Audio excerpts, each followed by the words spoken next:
Fala galera, aqui é o Pastor Daniel e hoje nós vamos falar um pouquinho a respeito da linha escatológica que talvez mais cresce e é mais difundida nos nossos dias. Eu estou falando do amilenismo. E a diferença dos demais termos começa pelo nome. Vocês já devem ter visto ou pelo menos ouvido falar da visão pré-milenista, da visão pós-milenista. A pré-milenista se divide entre pré-milenismo histórico e pré-milenismo dispensacionalista. Qual que é a diferença desses termos? Por que pré, por que pós, por que amilenismo? As preposições dizem respeito ao período da volta de Cristo. Então, os pré-milenistas, seja ele histórico ou dispensacionalista, acreditam que Cristo voltará e a igreja será arrebatada antes do milênio. Os pós-milenistas, após o milênio. E os tão falados amilenista, que é o nosso tema de hoje. Amilenista vem da preposição a, que no grego significa não, ou seja, no literal, não milênio ou ausência de milênio. Então, para o amilenista, não existe a concepção desses 1000 anos propriamente dito, ou um tempo específico aonde Jesus voltará. Na igreja medieval, ali com os pais da igreja, Agostinho de Hipona já falava sobre um amilenismo medieval que era uma vertente do pós-milenismo. Ficava muito próximo às duas linhas, né? Mas com os reformadores é que essa visão foi mais difundida, foi mais estabilizada. E no final do século XIX para início do século XX é que nós conseguimos formar essa visão amilenista mais contemporânea, da forma como nós conhecemos hoje. E alguns teólogos mais contemporâneos até não gostam do nome amilenismo, porque na verdade existe um milênio, ele só não é literal. Então alguns utilizam o termo milênio realizado, que seria esse período que se inicia em Cristo e vai até a segunda vinda de Cristo, a volta literal de Cristo. Então, basicamente, quando nós vemos pré, pós e a, nós estamos falando do período onde Cristo volta, se é antes ou depois do milênio. O amilenismo ele fica numa linha um pouco diferenciada, porque nós não entendemos o milênio de uma forma literal, como algumas das versões vão apresentar. Alguns dos teólogos que defendem o amilenismo, nós temos Louis Berkhof, mais contemporâneo temos Augusto Nicodemos, Hernando Dias Lopes. Talvez você já tenha ouvido falar de algum desses nomes que já se declararam abertamente amilenistas, defendendo essa linha teológica. Vamos entrar então especificamente na linha amilenista e aonde ela se diverge das demais linhas escatológicas. Primeiramente, nós precisamos entender que o termo milênio, e vocês já devem ter ouvido isso, é apresentado somente em Apocalipse capítulo 20, o que nos dá pouca margem de textos para poder ser analisado. E um livro extremamente alegórico, dos mais complicados do Novo Testamento para serem analisados. Então, se tratando de amilenismo, nós começamos com a primeira divergência. Em Apocalipse capítulo 20, lá no verso 2, vai dizer que Satanás, ele está, ou a antiga serpente, né, o dragão, ele está aprisionado, ele está preso em correntes. Mas o amilenista não acredita que essa prisão ela seja literal. Mas a visão amilenista é que o poder de persuasão das nações de Satanás, ele está acorrentado. Ele pode se opor ao cristão, mas ele não pode se opor à pregação do evangelho. Mateus capítulo 24, 14 já diria que todo o evangelho do reino vai ser pregado em todas as nações. Ou seja, o poder do dragão, o poder da serpente, o poder de Satanás de barrar o avanço do evangelho está aprisionado. Satanás não tem poder de parar a pregação do evangelho de Cristo Jesus. A segunda divergência que eu gostaria de mencionar é o que eu apresentei na introdução desse vídeo, com relação ao milênio. Nós temos em algumas linhas escatológicas o milênio de maneira literal como 1000 anos. Nós temos o milênio como um período onde a tribulação ou a perseguição ou a oposição à igreja e ao crente em Cristo Jesus vai ser aumentada de maneira muito específica, tendo um início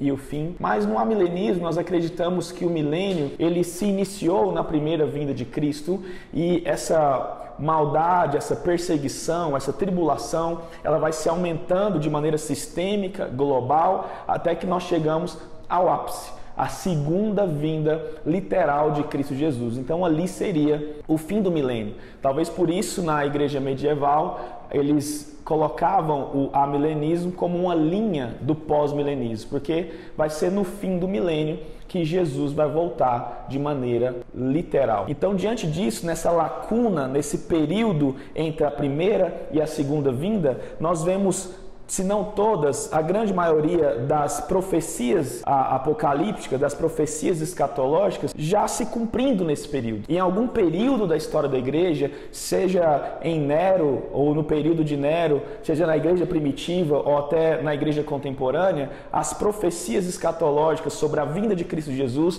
em algum período se cumpriram. Então, para o amilenista, o milênio nada mais é do que o período entre a primeira vinda de Cristo e a segunda vinda de Cristo, que é a volta literal. Diante disso, eu e você estamos vivendo o milênio e o avanço dessa pressão contra a igreja, dessa grande tribulação, até que Cristo venha diante de todo olho. O terceiro ponto de divergência é relacionado ao reino de Deus. Quando nós falamos de reino de Deus, muitas linhas escatológicas vão apresentar um reino literal, físico, talvez até mesmo bélico, como nós vimos que era a visão judaico-cristã, como nós vimos que era a visão de algumas igrejas do primeiro século. Mas para o amilenista, esse reino de Deus, ele já se iniciou. Quando nós vemos em Mateus capítulo 28, verso de número 18, Jesus afirma que toda autoridade no céu, na terra e debaixo da terra já foi entregue, já foi dada a Jesus. Quando nós vemos em Atos capítulo 7, verso 56, Estevão, que seria o primeiro mártir do Novo Testamento, o primeiro mártir da igreja do Cordeiro, ele olha para o céu no seu momento de martírio e ele vê os céus abertos e o Filho do Homem em pé, à direita do trono do Pai. Então nós vemos Jesus já reinando em glória, Jesus já reinando nas regiões celestiais. Então para o amilenista, esse reino de Deus, ele já começou, ele vem avançando, ele vem ganhando espaço, não só nas regiões celestiais, mas até o momento em que esse reino invade a terra, em que esse reino se torna físico, palpável, global, e nesse período o reino é estabelecido sobre todas as nações. Então não existe um reino que vai se iniciar. Na visão amilenista, o reino já se iniciou. Nós já vivemos o reino de Deus e o que nós estamos vendo é o avanço desse reino até que ele se torne global, palpável e real a todas as nações.